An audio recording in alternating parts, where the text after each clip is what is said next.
Ma'am, okay lang po ba sa elementary po mag-apply for ARAL program kahit secondary level po? Di pa din naka-in sa DepEd pero nasa RQA na po. Hi teachers! Kumusta? Kumusta? At ito nga po, may isi-share po akong information sa inyo. Galing nga po ito sa DO po namin. So again po, sabi ko nga po sa inyo, even sa pag-apply for Teacher 1 or kaya yung mga DepEd ranking process, depende po yan sa division office natin. At yun nga po, ang sinishare ko po sa inyo, yung galing po dito sa DO San Fernando. Pero syempre, kahit papaano naman, may pagkakaparehas naman po sila. Pero hindi ko po sinasabi na exactly parehas po. So, eto nga po yung pinasa sa amin sa school, isi-share ko po sa inyo.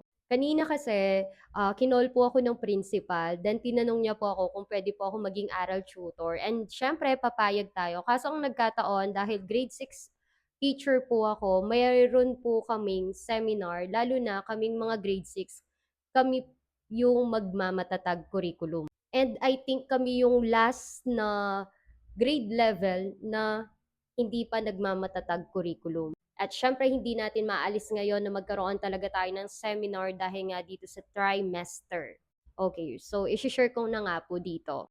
At ito na nga po yung call for submission for ARAL program tutors for the EOSY 2026 to 2027 in the school division of City of San Fernando, Pampanga. So, nandito po yung mga RA, DepEd memo. Ayan, yan yung nandyan sa number 1. And ina-explain para saan yung ARAL program. Sige, basahin natin. Sabi nga, the ARAL program is designed to provide systematic, structured, and targeted academic interventions in the core learning areas of reading and mathematics with the primary objective of improving the learning outcomes of students who are identified as performing below the expected grade level standards. So, para ito sa mga bata na kailangan po nila ng interventions. At dito naman sa number 2, ito po yung qualifications, standards, and remuneration are as follow. Ito yung mga qualification standards para makuha ka bilang isang aral tutor. So, pag sinabi nating internal applicants must be currently employed teaching personnel of the Department of Education, ito yung mga permanent teacher, priority shall be given to those with a teaching load of less than 6 hours per day. So, basta permanent teacher po. Pero mas priority po nila, uunahin po nilang tanggapin or kukunin po yung mga teacher daw na may less than 6 hours per day.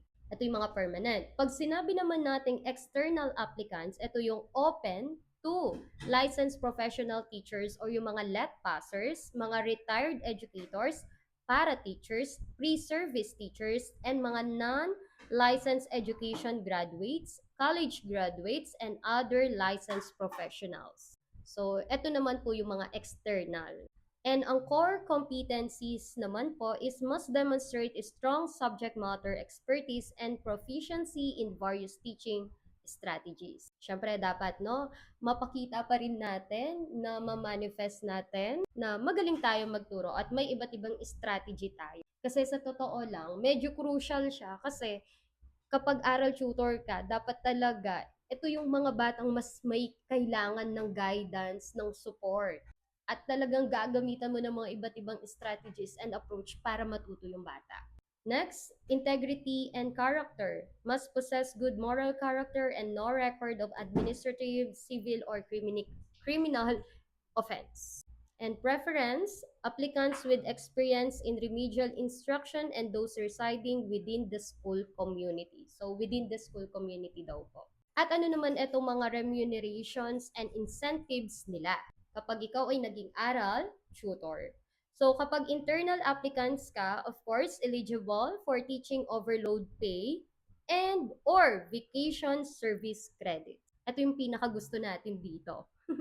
At kung external applicant ka naman, meron kang compensation based on prime hourly teaching rate under job order status with certificate of engagement. And punta tayo sa number 3, all interested applicants are required to submit their pertinent documents to school head of their preferred receiving school on or before May 4, 2026. So, ano ang requirement po kapag mga external aral tutors po applicant kayo, kailangan nyo ng letter of intent, Annex A, PDS, ayan, yung mga nag-apply na for Teacher 1. Alam na natin yan. Then, proof of LET eligibility or license. Kailangan din natin ng transcript of records and barangay clearance. At para naman sa mga internal aral tutors applicants, kailangan lang po natin ng letter of intent. So yon, for guidance documents relative to the hiring of aral tutors and support aides, ayan po, pwede po kayong pumunta dyan sa link na yan for your informations and guidance. At kung sasagutin ko itong tanong ni ma'am, I'm not really sure po, no? Pero kapag po kasi sa, kunyari, magiging teacher 1 kayo, kahit secondary po kayo, pwede po kayo magturo sa elementary. Yun yung kinaganda kapag graduate po kayo or secondary level po kayo. Pwede po kayong ma-permanent sa mga elementary school, pwede kayong ma-permanent sa mga high school. And I think siguro pwede po ito, lalo na kung hindi ka pa po permanent. Pwedeng magturo, alam ko. Pero yun nga po, sabi ko sa inyo, hindi tayo pare-pares na division office. Mas maganda na magtanong po kayo sa mga DO ninyo or kaya sa mga Facebook page po nila para mas sure po tayo. At yun lamang po. Thank you po.